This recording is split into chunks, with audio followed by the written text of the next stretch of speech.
Have you ever felt like you're falling behind? You look around and see everyone seemingly finding their path with laser focus, while you are still exploring, switching fields, and wasting time. Society tells you to focus on one thing to succeed. Parents say, "Pick a lane, son." Even best-selling books scream about the 10,000-hour rule and early specialization as the only keys to genius. But what if I told you that this distraction you punish yourself for is actually your greatest superpower? What if the secret to reaching the absolute top isn't starting early, but starting late? Welcome to Book Essence. Today, we aren't just summarizing a book, we are rescuing your talent from the boxes the world tries to lock you in. We're diving into Range by David Epstein.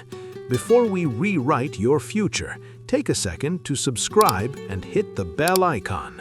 This essence might just be the reason you finally stop apologizing for your diverse interests. In one corner, we have the child prodigy. At 7 months old, his father gave him a golf club. At age 2, he was on national TV outperforming grown men. His life was a straight line: golf, golf, and more golf. This is Tiger Woods. We love this story. We worship the idea that manic focus from day one is the price of greatness. But in the other corner, we have a boy who played squash, skied, wrestled, and swam. His mother was a tennis coach, but refused to train him because his style was weird. He didn't specialize in tennis until very late compared to his peers. According to the 10,000-hour rule, this boy should have failed.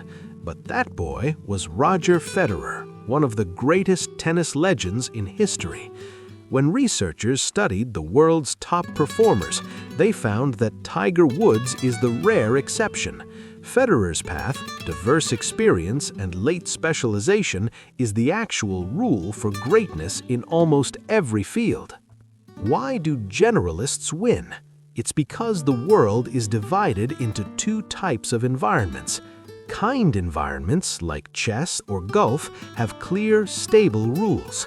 If you make a mistake, you get instant feedback. Here, early repetition, like Tiger's, works perfectly.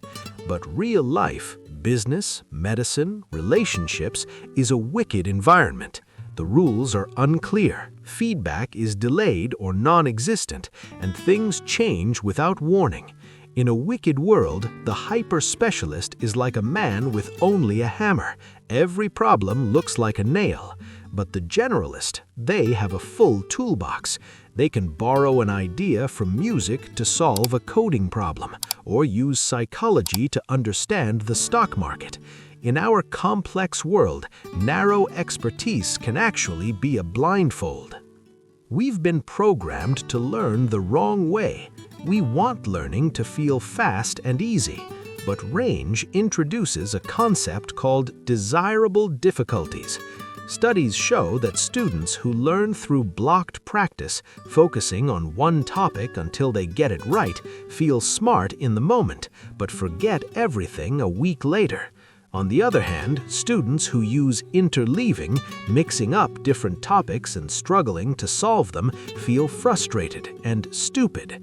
But guess what? In the final exam, the frustrated group crushes the smart group. Why? Because easy learning is fake learning. Real learning must be painful. That frustration you feel when trying to master something new, that is the sound of your brain building lasting neural connections. If it feels too easy, you aren't learning, you're just repeating. In 1949, an elite team of firefighters faced a massive forest fire in Montana. As the fire chased them up a hill, the leader, Wagner Dodge, did something insane. He lit a fire in front of himself and laid down in the ashes. He screamed at his team, "Drop your tools and come with me."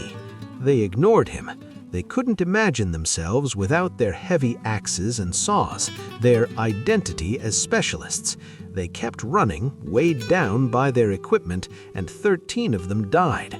The leaders survived because he was willing to drop his tools. In our world of AI and economic shifts, specialists who cling to old ways will fail. But the outsiders, the generalists, succeed because they don't carry that weight. They see solutions where experts only see walls. This is why NASA often finds its toughest scientific problems solved by people outside the field, lawyers or biologists. So, here is the truth. The world doesn't need more copies of Tiger Woods. Robots and algorithms will soon handle repetitive, specialized tasks better than any human. The world needs you. It needs your distracted hobbies, your wasted years of exploration, and your unique toolbox that no one else possesses.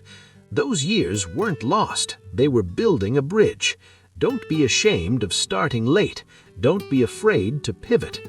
The future belongs to the range seekers, the ones who connect the dots, not just those who stare at one point. If this message gave you a spark of hope, don't keep it to yourself. Share this video with someone who feels lost. Subscribe to Book Essence for more deep dives into the books that change lives.